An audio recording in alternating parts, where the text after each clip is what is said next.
おはようございます。ズネです。SNK さんからご招待いただき、インフルエンサーとして TGS2021 に参加してまいりました。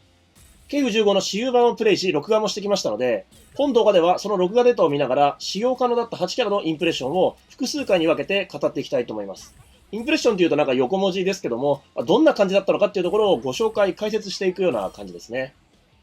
一部映像を繰り返し表示して使い回している箇所があったり、録画できておらず仕方なく14で代用している箇所もあったりしますけれども、何卒ご容赦ください。また、私有版段階でのお話になりますので、製品版出てみたら全然違えじゃねえかみたいな、そんなこともあるかもしれませんけども、その点もご容赦いただければと思います。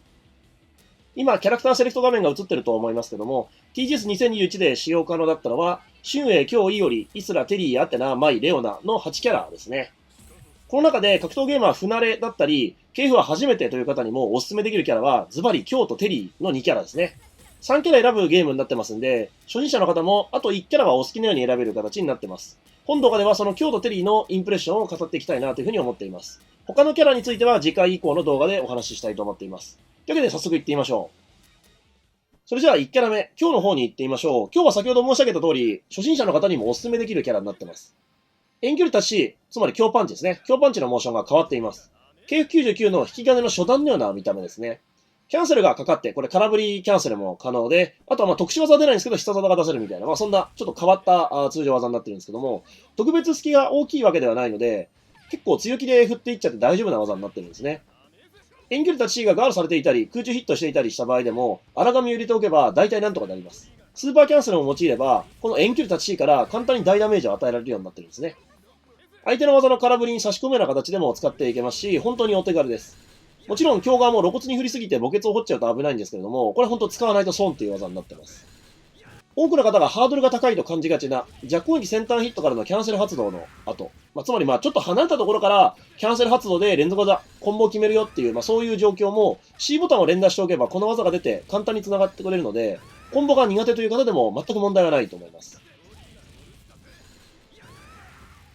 無敵対空技の鬼焼きも健在で、スーパーキャンセルもかかりますんで、そこからちょい技を決めて大ダメージを取るってこともできるようになっています。ちょい技のおろし投げも14と同様、コンボや対空などで使いやすいままですね。クライマックスちょい技は炎を飛ばす技になっていて、ヒットすると演出に移行するようになっています。離れた間合いまで届くようになっているので、コンボでも立ち回りでも非常に決めやすいものになっています。お手軽な感じですね。非常に使いやすいです。また本作では発動中じゃなくても EX 技が出せるようになっておりまして、パワーゲージ 0.5 本分消費して出せるようになっているんですが、非発動状態でも EX ことづきによる投げを仕掛けていけるようになっています。なのでガード崩し能力は結構高めなんですよね。コンボも14にあったものが大体可能で、工夫しなくても減らせるし、工夫すればもっと減らせるっていうキャラに仕上がってます。本当に初級者から上級者までお勧めできるキャラですね。ただ一方で、ジャンプ攻撃はやや不器用というか、旧作よりもジャンプ攻撃の攻撃判定がちっちゃくなっちゃってまして、地上の相手に触れさせるのが少々難しかったり、めくるのが難しかったりするんですね。ジャンプで相手に接近するのもそれほど得意ではなくなっている印象なので、過去作に比べると、ちょっとそんなに簡単に乗っかっていけないかなっていう印象なので、地上で頑張るしかないっていう場面が結構あるように思います。この弱点をうまく遠距離タッチで補っていけるといいんじゃないかなと思います。なお、レッドキックのコマンドが、いわゆる後ろ昇竜、421、点キーで言うと421ですね。421から、4214っていう後ろ入れてから竜巻旋風脚コマンドを入れるみたいな、そういうのに変更されておりまして、旧作に馴染みのある方ほど出しにくくなっているものと思われます。なんとか元のコマンドにね、SNK さんには戻していただけたらいいなぁなんて思うんですけども、戻らないですかね。どうなんでしょうね。はい。今作ではキャンセル発動のお世話になる機会が減っていることから、荒神派生である無の土、いわゆる丸見えだぜっていうボイスの技ですね。あれの存在感が増しています。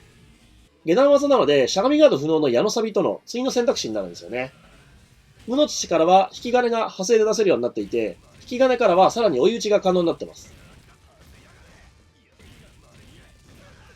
荒神矢のサビ、派生のことづきっていう形で繋がるようになってますんで、この派生のことづきって新技なんですけども、この矢のサビでダウン奪った後に倒れてる相手掴めるんですよね。なので、端付近でのリターンが非常に大きくなっています。画面中央ならば、無の土や引き金がガードされても反撃を受けにくくなってますんで、結構強気で出していけます。という具合に、ジャンプ攻撃での爽快なラッシュは過去作よりしにくくなっちゃってるんですけども、地上で攻めていくための行動が充実していて、しかもお手軽なのが今作の強なんですね。製品版がリリースされたら、これまでと似て非なる新しい強をぜひ使ってみてください。続いてテリーの方に行ってみましょう。通常技や特殊技だけでなくって、突進技全般が高性能でお手軽になってます。非常に初心者の方におすすめのキャラなんですね。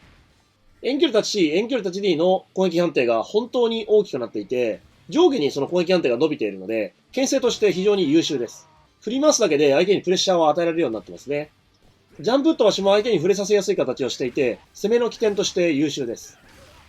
前 A が強攻撃から繋がり、キャンセル可能となっているので、コンボが非常にお手軽かつ高火力になっています。前 A を挟むことでヒット確認も容易になって、ここから必殺技や発動、シャッターストライクに行きやすいっていうのもポイントですね。テリーは必殺技も優秀で、バンナックルもクラックシュートも先端気味にガードさせれば反撃を受けないようになっています。飛んでる相手にも引っ掛けやすい上、空中ヒットしてた場合に追い打ちが入ったりもします。EX バンナックルの奇襲性能や判定の大きさもガチで、離れてパワーウェーブを打つと見せかけて適当に突っ込むのだって本当に有効です。もちろんめり込むとちょっと危険ではあるんですけども、ちょっとぐらいめり込んでも別に、1フレ投げとかもう本当に発生早いの以外では反撃受けないと思ってもいいぐらいです。EX クラックシュートは隙の小さい中段技になってます。ガード崩しで役に立つんですね。ガードされても反撃受けるほどの隙はなくってですね、もう反撃受けなくって、出始めの攻撃判定が上にもあるので、飛んでいる相手にも当たったりします。EX 技の圧が本当にテリーはすごいです。パワーチャージは弱がコンボ面で使いやすくなっていて、ダメージ重視であれば、ライジングタックルで発生させて、状況を重視するんであれば、でその後の攻めを継続したいのであれば、弱のパワーダンク、端であれば今日パワーダンクが入るんですけども、そういう形で発生させていくといい感じです。基本火力が高いので、コンボ構成をシンプルにしても大ダメージを与えることができます。ゲージがあれば生発動から大ダメージコンボも狙えるようになってますし、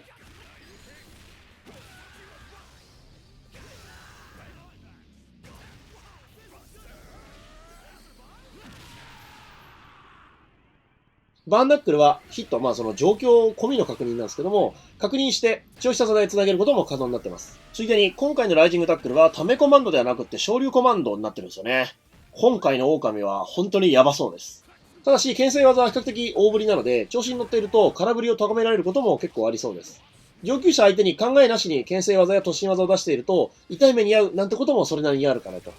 めくりに適した技がないっていうところも、少し気になるかなという気がしますね。あと、ライジングアッパーが短いので、しゃがみからのコンボでも少し難儀する部分があるかもしれません。対空面ではライジングタックルが一応頼りになるんですけども、一発しか当たらない、つまりカス当たりしちゃうことが結構あって、ダメージが小さくなりがちです。ということで、探してみると細かな欠点はあるんですけれども、お手軽感で言えば、先ほどご紹介した今日を上回る、初心者から上級者までみんな使える、みんなの味方といった装いの今回のテリー。で今回の狼は本物かもっていう感じですね。3キャラも選ぶのはしんどいと思った方は、ぜひ今作のテリー試してみてください。それでは本動画でご紹介したかったインプレッションは以上となります。また次の動画でお会いしましょう。